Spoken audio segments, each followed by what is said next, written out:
Um, he is one of the faces of PBS Stargazers, and well, he has been a part of Starry Night for a good long time with us, and we are delighted to welcome him back. James, I'm going to let you talk more because I'm a little excited about being around a celebrity. Well, thank you. So, hello everyone, and my name is James Albury, and I am also the director of the Kika Silva Pla Planetarium at Santa Fe College, and this is an unusual experience for me because most of the time I can't see my audience because we're all in a dark room, and they can't see me, but now you can see me and I can see you. So, how many of you, by a show of hands, have seen the TV show Stargazers at any point in the last 41 years? Okay, so our planetarium show, our program is the only television program that's weekly that is particularly focused on naked eye astronomy, and it's designed for the average person. You don't have to have a PhD in astronomy or astrophysics in order to watch the show. And when we write the scripts for the show, we primarily target things that are easily visible from cities. So, and the show started in November of 1976. So 2 years ago, when we had our Starry Night event, that happened to be the 40th anniversary of the show, and we had Dean Regas, my co-host, also here with us at that particular Starry Night. And Dean, he started on the show in May of 2011, and he started in February, and I started in April. And then the two of us alternated back and forth, and then we both became the co-hosts of the show simultaneously, along with Marlene Hidalgo in October of 2011. And in that time, we've recorded over 700 individual episodes of Stargazers, which is, that's a lot. I never realized how many different, because we have a 5-minute version and a 1-minute version every week. So if you count each of those individual episodes, that's 724 actually, but still that's a lot. So without further ado, I want to show you the episode that is airing this week. So.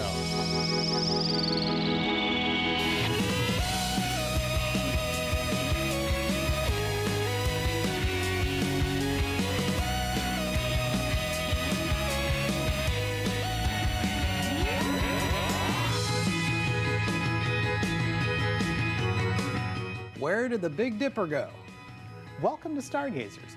I'm James Albury, the director of the Kika Silva Pla Planetarium in Gainesville, Florida. And I'm Dean Regas, astronomer for the Cincinnati Observatory. We're here to help you find your way around the sky. Hey James, what is the most recognizable star pattern in the sky? That would, of course, be the smiling Dean Regas asterism. Well, obviously, put any number of stars together and you might imagine that. And we can't forget the James Albury Hercules constellation. Well, duh. But I think the easiest to identify is the Big Dipper. Definitely. There's something about those 7 semi-bright stars that grab your attention. And the Big Dipper is up almost all year round. Emphasis on the almost. Yes, and there is one season where the Big Dipper dips so low in the northern sky that it may become invisible. And that season is now. We're going to head out to the stars and show you where not to look for the Big Dipper in the sky. And when you can see it again. I know it may seem weird that we're doing a show on what not to look for in the night sky, but we don't want you to freak out when you step outside and not see the Big Dipper. The Big Dipper is always somewhere in the northern sky. We call it circumpolar since it can be seen making a complete circle around Polaris, aka the North Star. When you face north and watch the stars long enough, you'll notice that they move in a slow, counterclockwise circle around one point. That pivot point is the North Star. Any constellations near the North Star make a tiny circle around it, like the constellations Ursa Minor, which includes the Little Dipper stars, Cassiopeia the Queen, and Ursa Major, which includes the stars from the Big Dipper. But the Big Dipper can get low in the sky in its nightly journey around Polaris. So while most nights you can see the Big Dipper somewhere in the northern sky, for about 2 months it can skim across the horizon and be blocked by trees, buildings, or the ground itself. And so, on November evenings, you'll have a hard time finding the Big Dipper. Man, that's a bummer.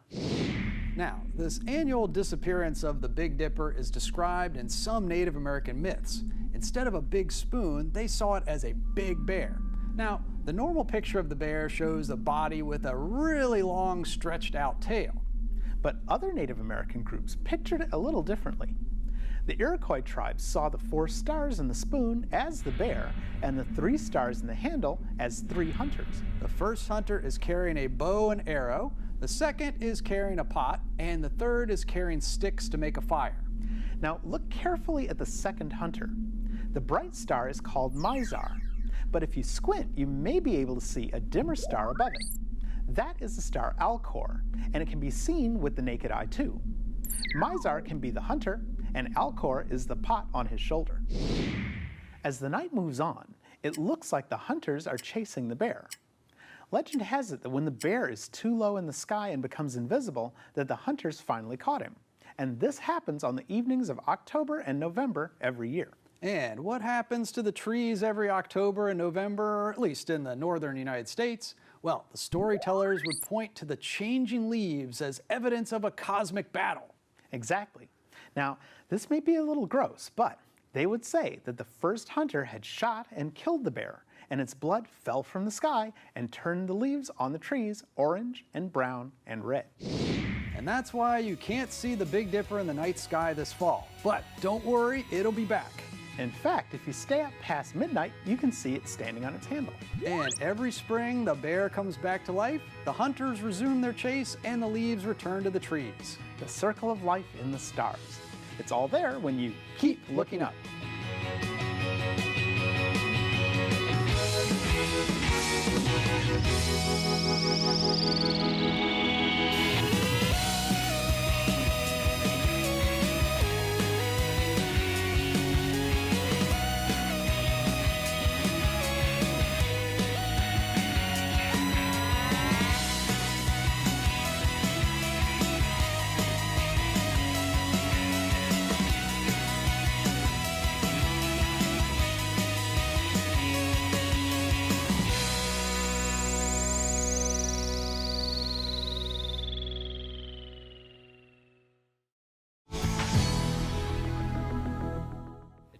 There we go. So, what we do with the episodes of Stargazers, because you probably noticed, as I mentioned before, it's 700 episodes, and a lot of people ask me when they visit the planetarium, how do we do that? Since he's in Cincinnati and I'm in Gainesville, do we record it and then they put it together later? Does he record in Cincinnati? Do I record here? Well, every 2 months I drive down to South Florida because I'm a lot closer, but he flies down to South Florida, and we used to record over at Miami at WPBT, the station that produces it. However, the technology at WXEL was better when it comes to green screening, so we now record in Boynton Beach at WXEL instead of WPBT in Miami. Now, with that said, most of the things that happen in the sky are predictable, like the meteor showers we see, and coincidentally this weekend, tomorrow morning, is the peak of the Leonid meteor shower, which is one of the most popular meteor showers in the world, and it was the beginning of meteor astronomy, because back in 1833 there was a tremendous outburst in that particular meteor shower where there were over 100,000 meteors visible per hour with that one. But of course, 1833 didn't have street lights, and people didn't know what meteors were. They thought the world was ending. And so, but nevertheless, that's something you can also look for tonight. So if you see a shooting star, make sure you have a wish in mind, because they zip across the sky pretty quickly. And the best time to view a meteor shower is between midnight and sunrise, because that's when the side of the Earth we're on is rotated in the direction that we're heading through space. And I usually like to use the love bug analogy. So those of you who lived in Gainesville for any length of time, you know that love bug season is in May and September, when they do what they're famous for.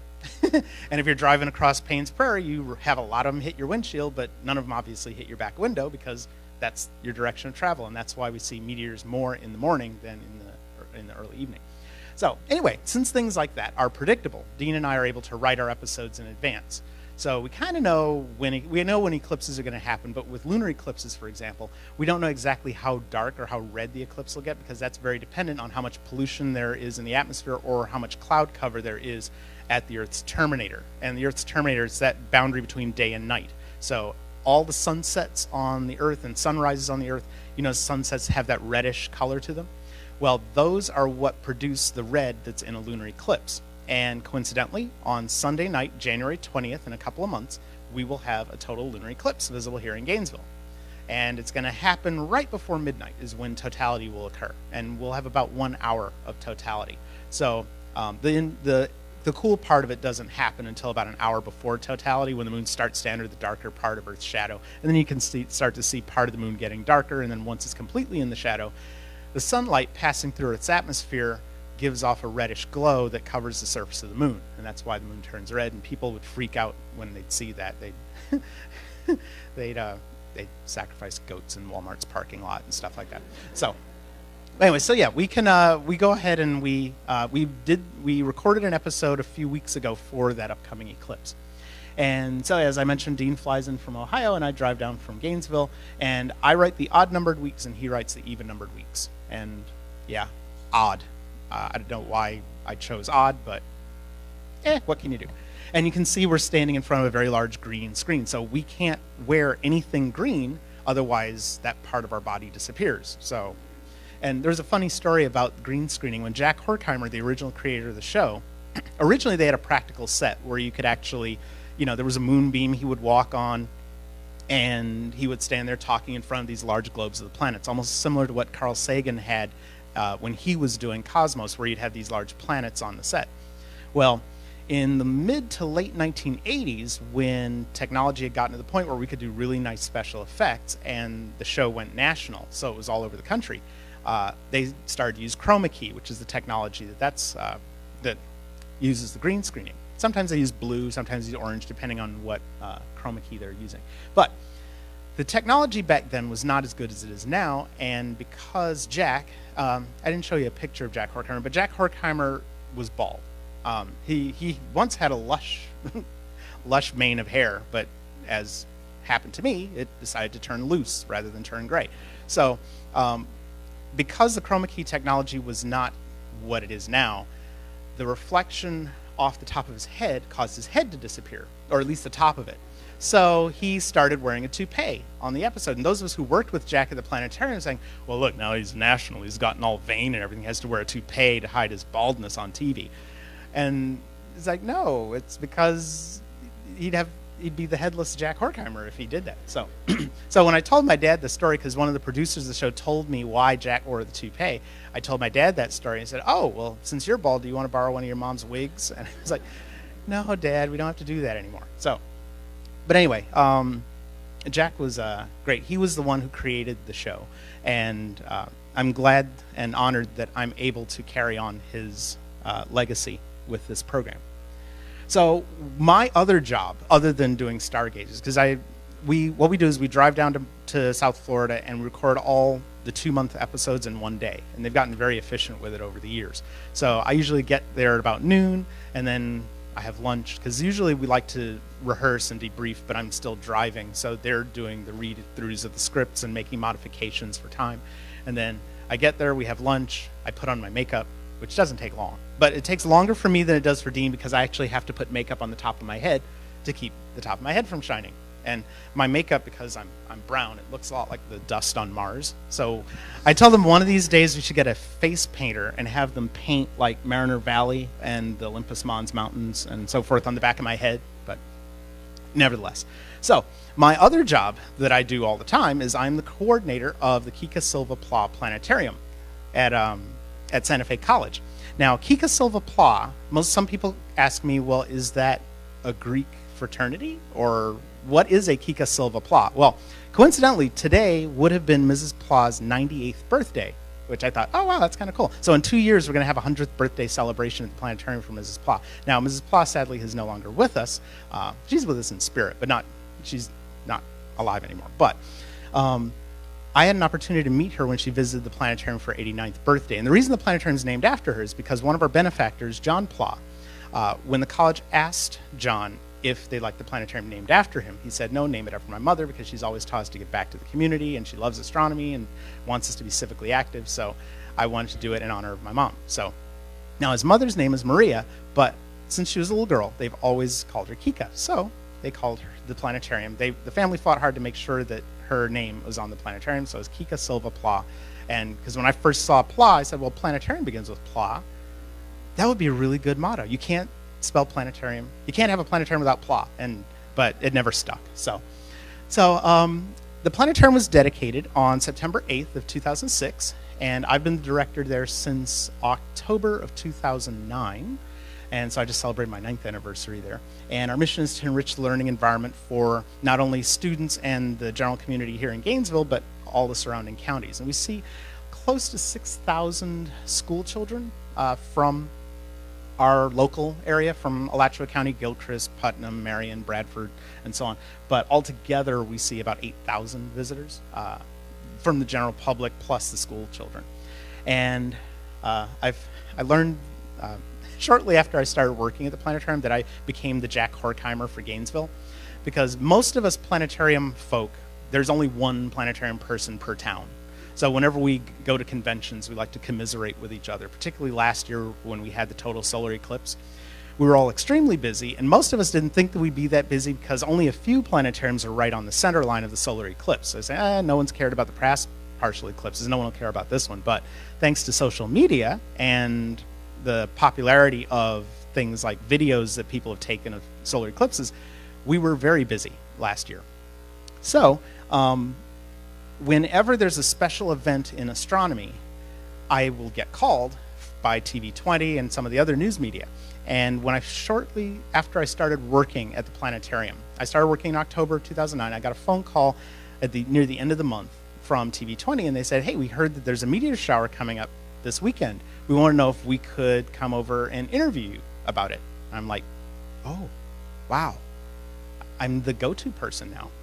And so, yeah, they came over and they recorded me talking about the meteor shower, and I sent a copy of the video to my mom so she'd know that I really am a planetarium person. And then after it aired, I called Jack Horkheimer, because Jack was a mentor of mine, and I worked at that planetarium. I started working there when I was 14 years old, because apparently they didn't have child labor laws in Miami in the 1980s. So, but nevertheless, he one time he said to me, because I learned how to operate that big projector in the middle of the room.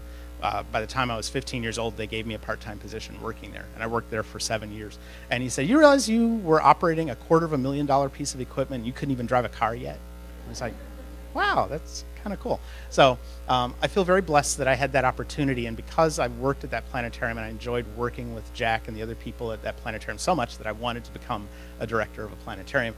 And I surprisingly am now the host of the same show that he hosted and that I watched when I was a youngster. So when I called Jack to tell him about the interview that I did, I said, Jack, I just had a Horkheimer moment. And he said, that doesn't have to do with gastrointestinal distress, does it? I said, no, sir.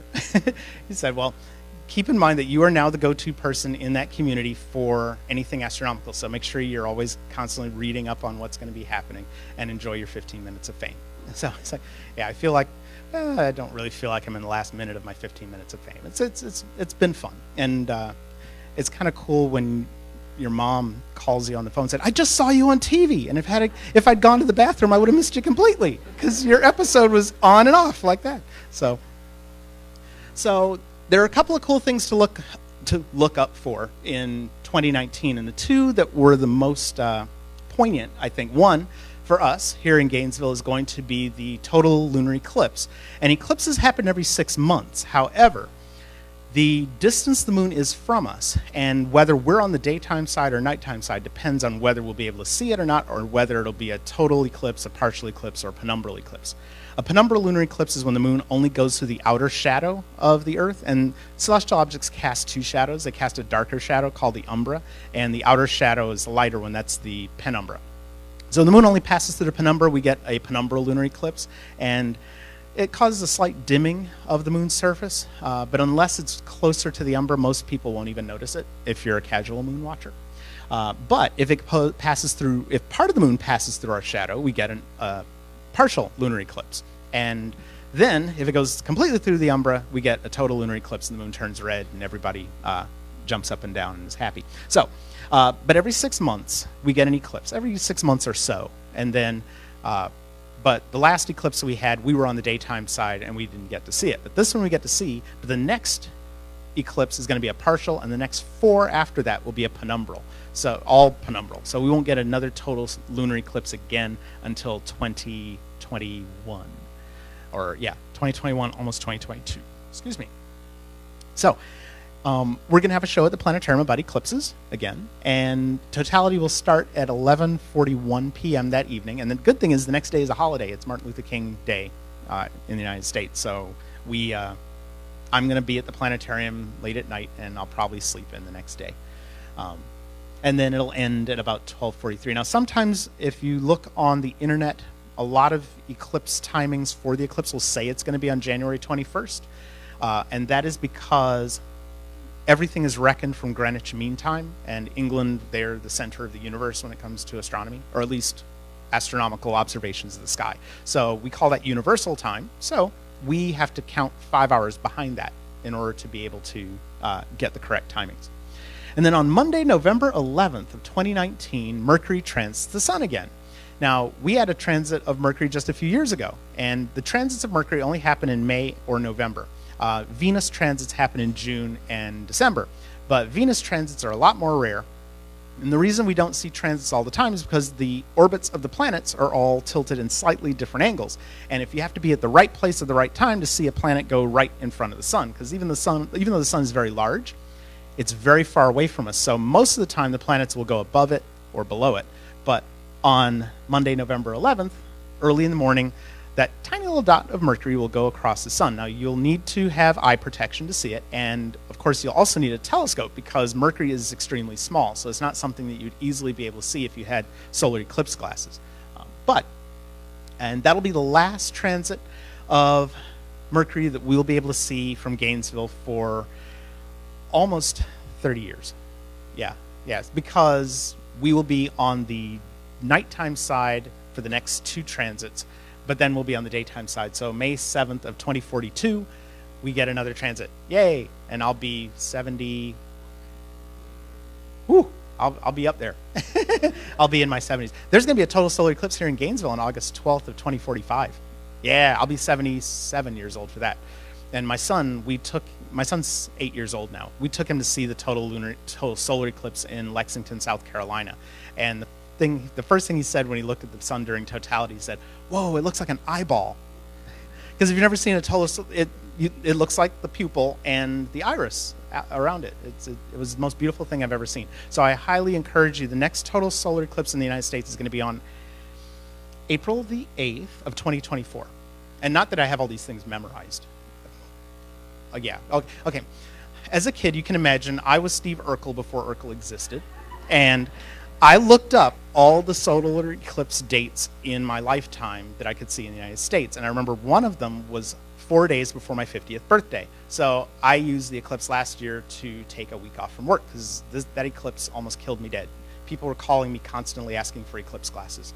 And we were the only ones in town who had them. We ordered like 3,000 glasses, and some of them we distributed to the libraries. But anyway, so those are some things to look forward to in the coming year. And yeah, that's the end of that part of my presentation. You ever wonder how astronauts scratch their nose if they if their nose itches and they're on an EVA? Well, apparently inside the helmet they have a little. You ever see those microphones that people wear? They have a little stick, and they can actually scratch their nose with the little stick inside there. So I'm going to show you the next episode of Stargazers, the one that's going to air next week.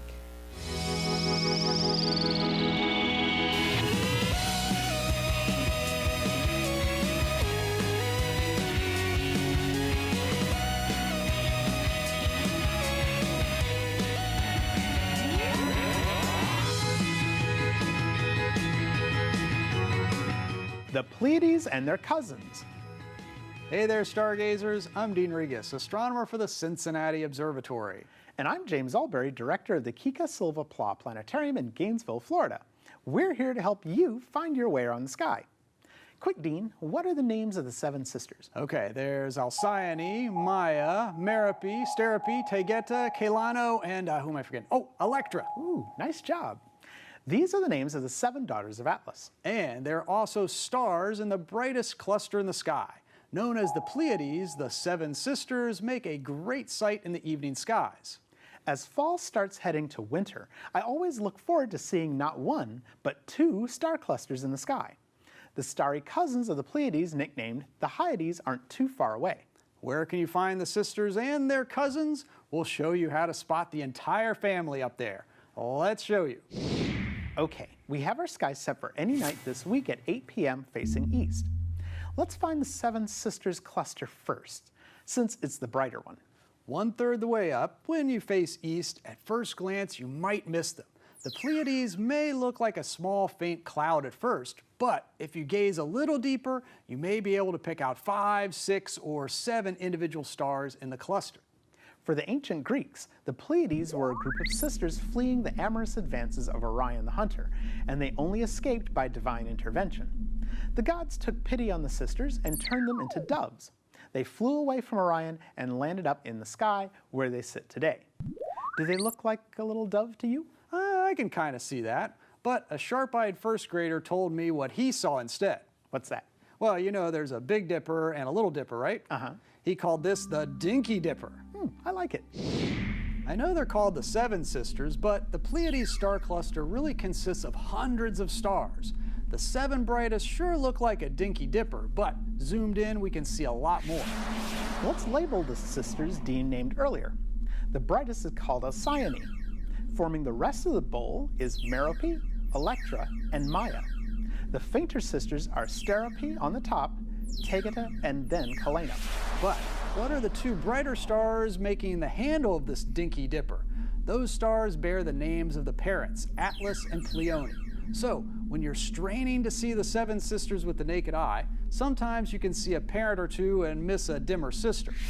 This cluster was formed from one huge nebula and is about 400 light years away from us. These blue stars are massive. Alcyone, for instance, would be 10 times wider than our sun and shine 2,400 times brighter. Now let's find the other star cluster, the Hyades. Look for a sideways V shape of 5 stars below the Pleiades. This is the face of the constellation Taurus the Bull. Anchoring the bottom left of the V shape is a really bright orange star named Aldebaran. And, Bullseye! yep, Aldebaran marks the eye of Taurus the Bull. The stars in and around the V shape are really part of a large open cluster of stars called the Hyades. You can see some of the brighter Hyades with the naked eye and lots more with a pair of binoculars. The Hyades are the closest open star cluster to Earth at only 150 light years away. In total, there are about 250 stars in the cluster. So keep an eye on this part of the sky later in the week, because on November 22nd and November 23rd, the nearly full moon will be nearby. In fact, it'll look like the moon hopped over the Hyades from one night to the next. So there you have it. Look to the east after sunset for the 2 clusters. The brighter and easier to find cluster is the Pleiades, aka the Dove, aka the Dinky Dipper. And the fainter one inside the face of Taurus the Bull is the Hyades. If you have a pair of binoculars, definitely get them out and behold the many stars within the 2 clusters. The universe is amazing when you keep looking up.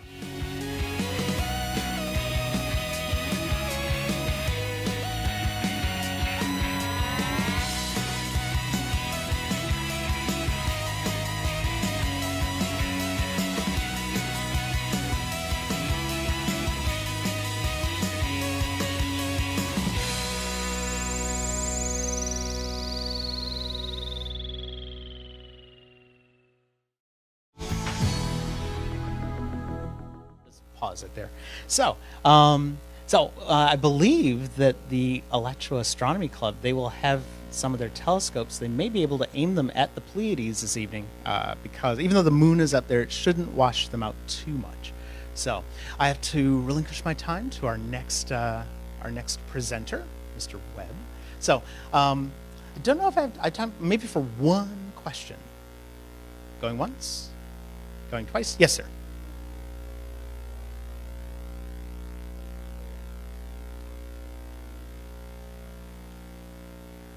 Okay, so one of the, his question was, in order for us to see planets outside of our solar system, have we actually seen them or taken pictures of them, or do we just see the dimming when they pass in front of a star? Because that's one of the ways that we detect planets around stars is through the transit method. And rather than seeing the planet itself go in front of the star, we can tell that the light has dimmed, and if it dims periodically, we know that that's probably a relatively massive planet close to the star and it's blocking the light. We have actually been able to take a picture of planets around stars. Usually the ones that are closest to us, like Fomalhaut, Fomalhaut's one of the stars in the southern part of the sky, not too far from Pisces and that area of the sky. But we were able to take a picture of it. Now, it didn't look like the pictures it looked like a tiny little dot. Because particularly finding an Earth-sized planet around a star is harder than trying to see a ladybug crawling on a car's headlight from over a mile away. Because planets don't give off their own light, unfortunately. Well, okay, fortunately. We don't want our planet giving off its own light. We wouldn't be here very long. So, but yeah, we have taken a few pictures. We haven't had a chance to do anything outrageous yet. One day. All right, so I will be over at the table for the Kika Silva Pla Planetarium, so please feel free to stop by and I'll stamp your passport and give you an autograph if you want one.